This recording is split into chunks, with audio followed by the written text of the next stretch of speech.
माहितीनुसार झाली की बाबा शेतकरी आणि काही बिल्डर इथे आलेले आहेत. त्या शेतकऱ्यांच्या जागेवर सर्वे करायला पत्र लावला.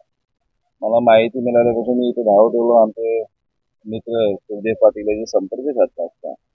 इथले उंबरली गावचे लालचंद पाटील आणि त्याचे संपूर्ण कुटुंब यांची 6.5 एकर जागा आहे आणि ह्या जागेवर कुठल्याही प्रकारचा मोबदला न देता, कुठे त्यांच्यावर चर्चा न करता त्या जागेला कंपाऊंड मारायला ती लोक आली होती. पोलीस बंदूक आला होता.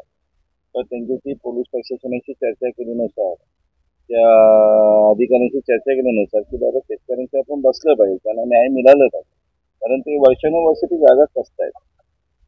खासदार साहेबांशी संपर्क साधला. खासदार साहेबांनी 2 दिवसात आम्हाला वेळ देणार आहेत, शेतकऱ्यांवर बसणार आहेत आणि जो चांगल्या प्रकारे शेतकऱ्यांना पसंत येईल तसा मार्ग काढून तो प्रश्न या 2 दिवसात आम्ही मिटवणार आहोत.